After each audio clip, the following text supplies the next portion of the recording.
Hello बच्चों, कैसे हैं।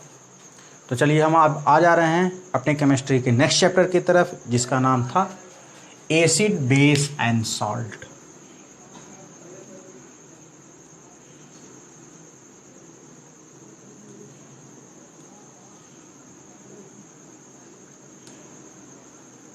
तो इस चैप्टर में हम लोग पढ़ेंगे कि एसिड क्या है, उसकी प्रॉपर्टी क्या है और उसके रिएक्शंस क्या हैं। ठीक उसी तरह से बेस क्या है, बेस की प्रॉपर्टी क्या है और बेस के रिएक्शंस क्या हैं।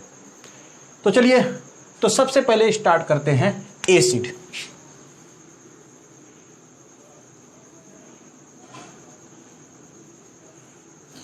तो एसिड की कोई मॉडर्न डिफिनीशन स्टार्ट करने से पहले सबसे मन में क्वेश्चन ये होगा कि आपने कितने एसिड देखे हैं या आपने एसिड देखा भी है या नहीं। तो सबसे पहले ये डाउट आपके मन से क्लियर होना चाहिए कि क्या मैंने कभी एसिड देखा है, और देखा है तो उसको किस रूप में देखा है, सॉलिड देखा है, लिक्विड देखा है, गैस देखा है, किन रूपों में देखा है। हम इन सब बातों पे चर्चा करते हैं। तो सबसे पहली बात कि अगर आप एसिड देखना चाहते हैं, एसिड महसूस करना चाहते हैं, तो सबसे पहले आप ये याद रखिए कि एसिड कहेंगे किसे, उसकी कौन सी प्रॉपर्टी देख करके आप कहेंगे कि सर ये एक एसिड है। तो याद रखिएगा बच्चों, एसिड की जो डिफिनीशन, जो एंशिएंट टाइम से केमिस्ट्री के बारे में जो रुझान चलते चले जा रहे हैं, उसमें से केमिस्ट्री की जो सबसे एंशिएंट डिफिनीशन है अबाउट द एसिड, वो ये है कि those substance which are sour taste खट्टा स्वाद and turns blue litmus paper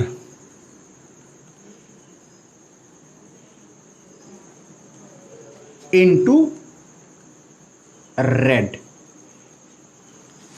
बहुत सिंपल सी डेफिनेशन, ये बहुत पुराने समय से चली आ रही थी कि वे सब्सटेंस जिनका स्वाद कैसा होता है, खट्टा होता है। यानी सभी खट्टे मैटर, पदार्थ, कंपाउंड जिनको आप जानते हैं, जैसे आपके घर की इमली, आपके घर का नींबू, आपके घर का विनेगर, और आप क्या खट्टा खा सकते हैं, आप सोच सकते हैं जितने भी खट्टे चीज़ हैं वो सभी क्या है, एक एसिड है। और ये काम क्या करता है, लिटमस पेपर, एक केमिस्ट्री का एक पेपर होता है जिससे हम किसी भी सब्सटेंस की एसिडिटी और बेसिसिटी मेजर करते हैं। तो उस लिटमस पेपर में अगर हम उस लिटमस पेपर को अगर हम एसिड में डाल देते हैं तो उसका, अगर वो ब्लू कलर का होगा तो वो तुरंत ही रेड कलर का हो जाएगा। तो इसका मतलब ये है कि एसिड एक ऐसा सब्सटेंस है जो स्वाद में खट्टा होता है और जो रेड लिटमस पेपर को लाल कर देता है। अब क्वेश्चन ये है कि अगर केमिस्ट्री की यही डिफिनीशन एंशिएंट टाइम से लेकर के करंट यानी मॉडर्न टाइम तक अगर चलती चली जाए, तो आप सभी जानते हैं कि सभी एसिड को तो खाया नहीं जा सकता। कुछ कॉमन एसिड तो हम लोग टेस्ट कर सकते हैं, जैसे आप विनेगर टेस्ट कर सकते हो, सिट्रिक एसिड टेस्ट कर सकते हो, ऑक्सैलिक एसिड टेस्ट कर सकते हो, टार्ट्रिक एसिड टेस्ट कर सकते हो। ये नॉर्मल ऑर्गेनिक एसिड है जो फलों में मिलते रहते हैं। लेकिन अब आप कहिए, आप कॉन्सनट्रेट H2SO4 टेस्ट करेंगे, नाइट्रिक एसिड टेस्ट करेंगे, सल्फ्यूरिक एसिड टेस्ट करेंगे, तो पता चला कि बेटा जिस जवान पे ये एसिड गई है वो जवान फिर जिंदगी में किसी टेस्ट के लायक बचेगी ही नहीं। ये इतने कोरोसिव नेचर के होते हैं। तो इनकी जो तीसरी प्रॉपर्टी है क्या, they are corrosive in nature. बहुत सारे बच्चे होंगे सर कोरोसिव क्या है। कोरोसिव को हम लोग अपनी भाषा में कह सकते हैं ज्वलनशील,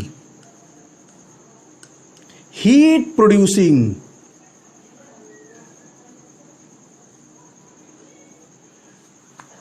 मतलब अगर हम कॉन्सनट्रेट एसिड को मैं अपने हाथ पे रखूं तो ये यहां से होल करता हुआ मेरे हाथ से नीचे गिर जाएगा।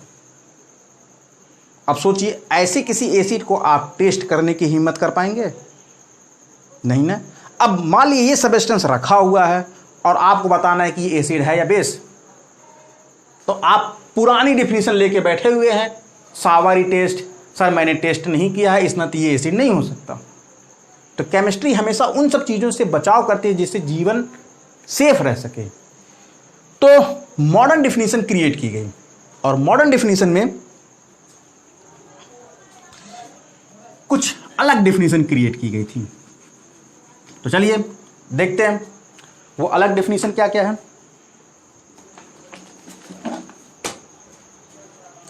तो चलिए एसिड के बारे में जो इससे जो एडवांस जो डिफिनीशन आई है उसको सबसे पहले आर्हेनियस ने दिया था। Arrhenius concept of acid.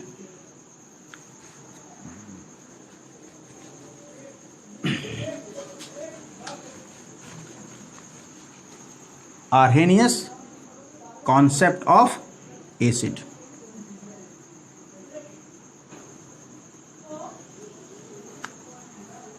तो अब क्वेश्चन है कि आर्हेनियस कॉन्सेप्ट कौन है, ये आर्हेनियस ही कौन है। एक्चुअल में आर्हेनियस 17वीं सेंचुरी में एक ऐसे साइंटिस्ट पैदा हुए थे जो, जब ये उस समय की बात है जब केमिस्ट्री ओरिजिनेट कर रही थी या केमिस्ट्री अपने पांव पसारना शुरू कर रही थी। तब इस साइंटिस्ट ने एसिड के बारे में एक डेफिनेशन दिया था और वो डेफिनेशन काफ़ी एडवांस था। वो एडवांस ये था, उन्होंने कहा कि हर चीज़ को तो वाकई में हम टेस्ट कर नहीं सकते, और जब टेस्ट नहीं कर सकते तो आखिर किसी भी एसिडिटी के मेजरमेंट का तरीका क्या। तो इन्होंने एक कुछ डिफिनीशन के आधार पर सॉल्युबल सब्सटेंस के लिए, याद रखिए, ओनली फॉर सॉल्युबल सब्सटेंस, इन्होंने केवल सॉल्युबल सब्सटेंस के लिए एसिड की डिफिनीशन बताई। और वो डिफिनीशन क्या थी कि those substance which released hydrogen ion in their aqueous solution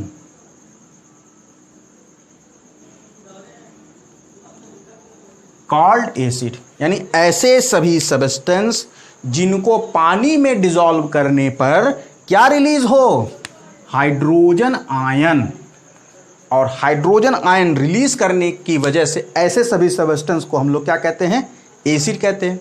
तो एक्चुअल में इसमें किन कंपाउंडों पर विशेष फोकस किया गया, तो ऐसे में उन कंपाउंडों पर विशेष फोकस किया कि उसके अंदर कंपलसरी क्या होना चाहिए, हाइड्रोजन। यानी जिस कंपाउंड के अंदर हाइड्रोजन होगा उन्हीं को हम लोग क्या कहेंगे, एसिड कहेंगे, सिंपली। तो एग्जाम्पल भी दिए गए भाई, जैसे HCl, HNO3 और H2SO4। तो ऑर्गेनिक केमिस्ट्री में इन सबको रिएजेंट कहते हैं और ये सबसे स्ट्रॉन्ग रिएजेंट होते हैं, इस नाते इनको हम लोग स्ट्रॉन्ग एसिड भी कहते हैं। तो आपके मन में क्वेश्चन होगा कि सर अगर स्ट्रॉन्ग एसिड होता है तो क्या वीक एसिड होता है? बिल्कुल वीक भी होता है। जैसे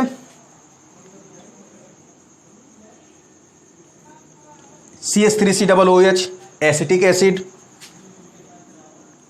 H2C2O4 oxalic acid, lactic acid,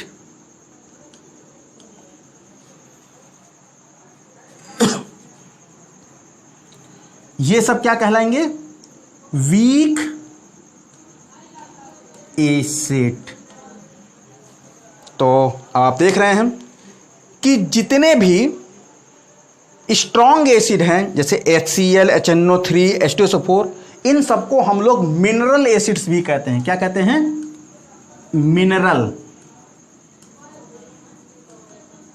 इनको हम लोग मिनरल एसिड भी कहते हैं। और आपने यहां पे देखिए, अगर आप ऊपर के एसिड और नीचे के एसिड में जरा ध्यान से देखें तो ऊपर के सबस्टेंस में कार्बन नहीं है, जबकि नीचे के सबस्टेंस में कार्बन ऑकेजनली नॉर्मली पाया जा रहा है। तो जिन कंपाउंड में कार्बन की अधिकता होती है और विथ हाइड्रोजन, तो ऐसे सब्सटेंस को हम लोग क्या कहते हैं? ऑर्गेनिक। यानी तो इनको हम लोग क्या कहेंगे? Organic acid. Is it clear? तो ये तो हुआ आर्हेनियस का कॉन्सेप्ट, इसको आप नोट डाउन कर लीजिए।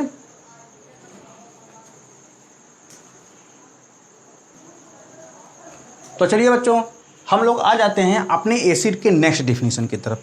तो आप कहेंगे सर क्यों, उसने से कंप्लीट नहीं हुआ? नहीं, हमेशा याद रखिएगा बच्चों, कोई भी रिसर्च होती है तो वो हमेशा पहले थोड़ी डिस्कवर होती है, फिर उसके और अंदर जाया जाता है, और फिर जब तक उसके अल्टीमेट डिफिनीशन को आइडेंटिफाई नहीं कर लिया जाता है तब तक ये रिसर्च जारी रहती है। तो सोचिए 17th सेंचुरी से ये रिसर्च जारी थी, तो 18th सेंचुरी में एक साइंटिस्ट ने एसिड के डेफिनेशन पर कुछ फोकस किया, और फोकस किया, उन्होंने क्या फोकस किया? फोकस ये किया कि अगर एसिड सॉल्युबल सब्सटेंस के लिए है तो इनसॉल्युबल सब्सटेंस में अगर हाइड्रोजन है तो क्या उसको हम एसिड नहीं गिनेंगे?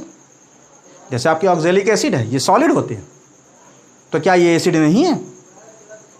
क्वेश्चन ऐसा ही कुछ था किनका? Bronsted and Lowry. याद रख लीजिएगा नाम, ब्रॉन्स्टेड एंड लॉरी।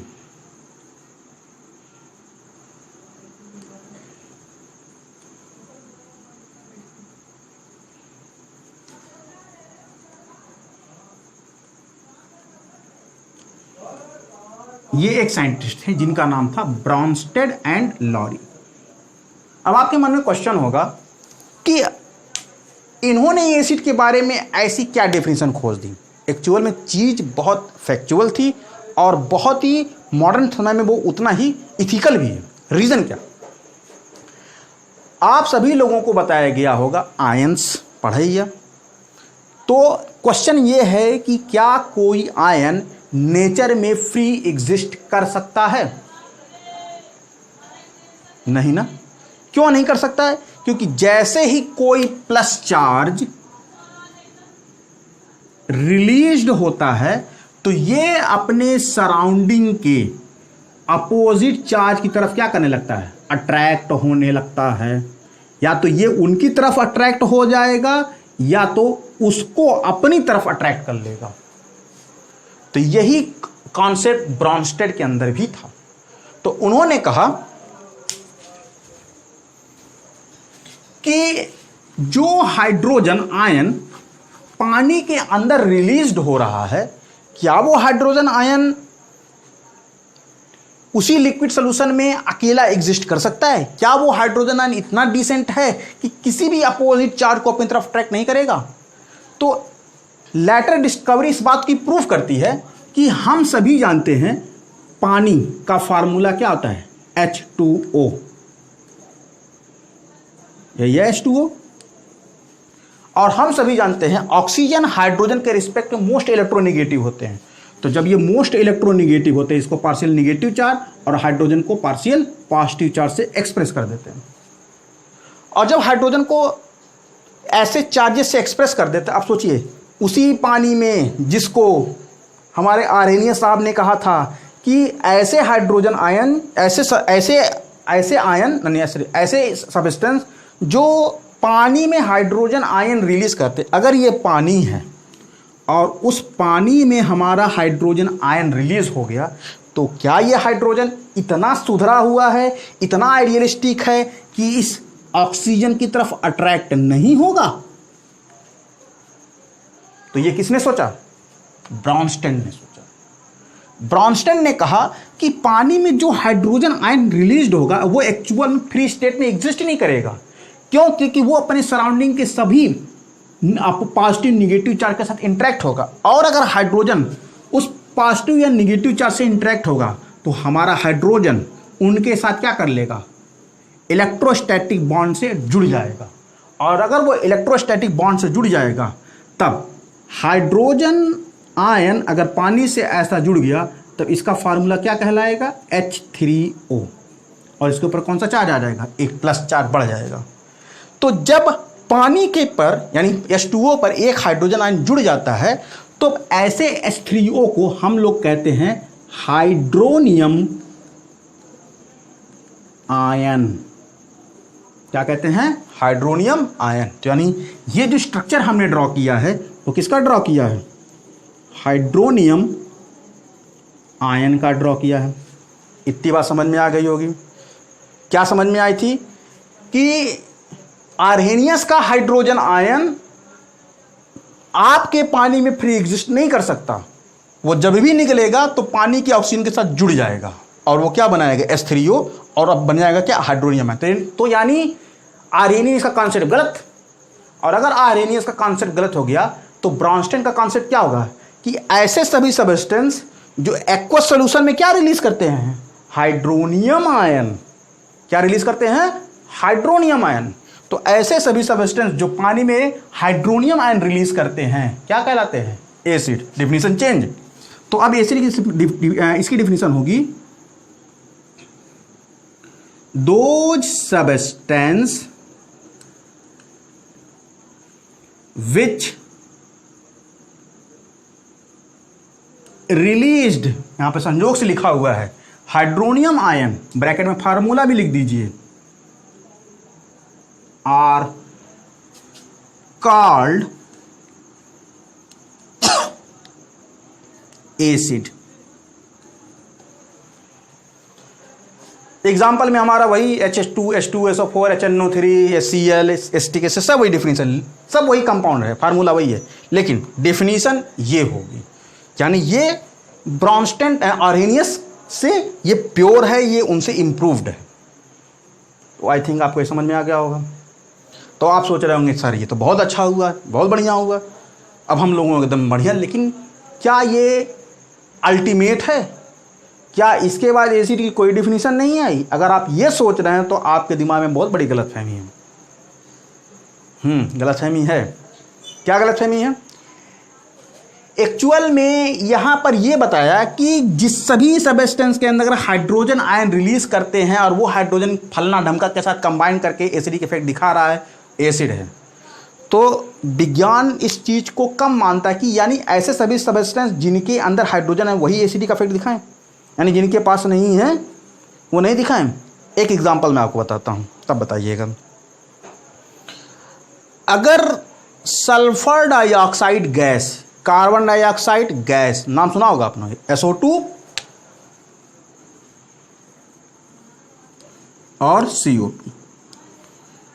CO2 तो उतना नहीं, इसमें से CO2 घटा दीजिए, मैं केवल SO2 पर आपको फोकस कराता हूं, और हाँ NO2 पर भी कराऊंगा। ध्यान से देखिए, ये दो गैसें SO2 और NO2, ये दो गैसें ऐसी हैं कि अगर लिटमस पेपर गीला है और उस गीले लिटमस पेपर पर अगर ये गैसें फ्लो कर रही हैं तो आपका लिटमस पेपर, जो ब्लू लिटमस पेपर है, वो क्या हो जाएगा, रेड हो जाएगा। तो आप कहेंगे सर जी हाइड्रोजन तो है ही नहीं, और अगर हाइड्रोजन है नहीं तो आखिर ये ब्लू लिटमस पेपर को रेड में कैसे कन्वर्ट कर दिया? तो अब यहां पर ये डिफिनीशन फेल हो जाती है। आपका दिमाग फिर चकराएगा कि तो सब एक्चुअल डिफिनीशन क्या होगी। तो एक्चुअल डिफिनीशन के लिए मुझे ये इरेज करना पड़ेगा। तो चलिए इसको इरेज करते हैं, फिर आपको यहीं पे आके मिलते हैं। तो चलिए बच्चों, हम लोग आ जाते हैं अपने एसिड के नए डिफिनीशन की तरफ, जिसका नाम है लेविस।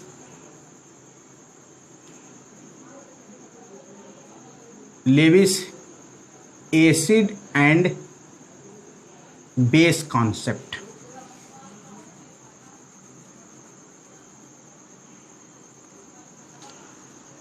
तो इसके पहले की डिफिनीशन में आपने देखा था एसिड की डिफिनीशन डिपेंड करती थी, प्रोटॉनिक डिफिनीशन थी। हाइड्रोजन आयन का निकलना, हाइड्रोजन आयन का अंदर बाहर जाना एसिड बेस की डिफिनीशन को एक्सप्लेन करता था। लेकिन ये इलेक्ट्रॉनिक डिफिनीशन है। कौन सी डिफिनीशन है? इलेक्ट्रॉनिक।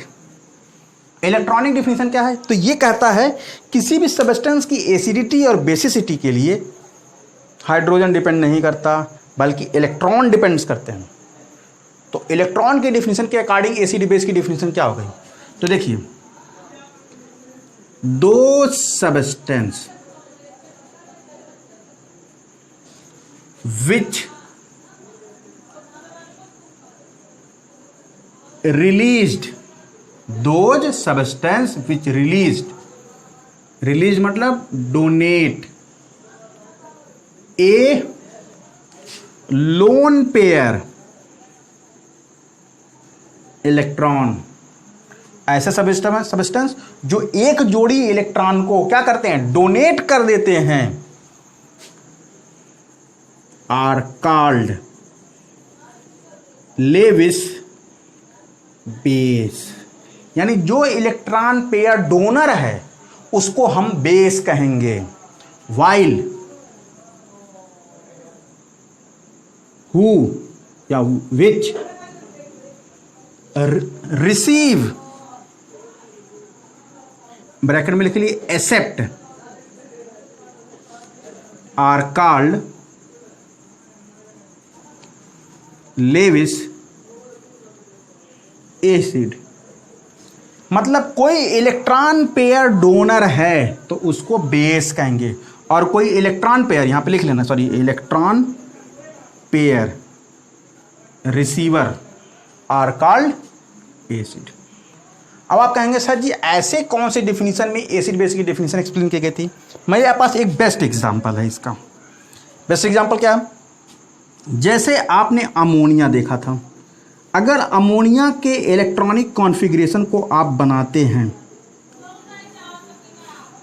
तो नाइट्रोजन के आउटर मोस्ट में कुल कितने इलेक्ट्रॉन होते हैं, 5 इलेक्ट्रॉन होते हैं। भाई नाइट्रोजन का 7 होता है, इलेक्ट्रॉनिक कॉन्फ़िगरेशन आपने 9th में पढ़ा है, तो बोरबरी की स्कीम के अकॉर्डिंग करेंगे तो 2 5, तो इसके आउटर मोस्ट में कुल कितने इलेक्ट्रॉन है, 5।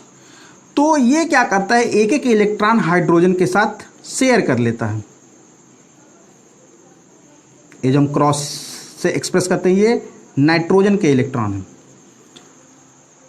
तो अभी भी इस 5 में से कुल कितने इलेक्ट्रॉन बचे, 2। तो ये 2 इलेक्ट्रॉन नाइट्रोजन के एज इट इज पड़े रह जाते हैं। अब ये कहता है कोई मुझसे ले जाए 2 इलेक्ट्रॉन, ले जाए। तो उसी तरह से यहां पर एक कंपाउंड था बोरान ट्राइफ्लोराइड।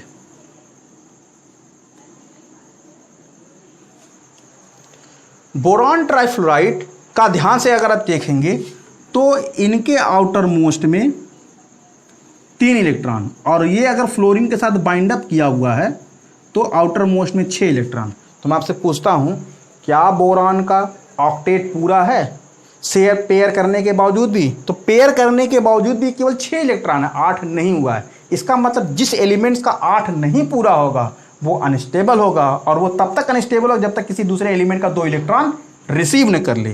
तो ऐसे कंडीशन में नाइट्रोजन का ये 2 इलेक्ट्रॉन क्या कर लेता है, रिसीव कर लेता है। और जब ये नाइट्रोजन का 2 इलेक्ट्रॉन रिसीव कर लेता है तो इलेक्ट्रॉन पेयर डोनर ये लेविस बेस कहलाएगा, और इलेक्ट्रॉन पेयर रिसीवर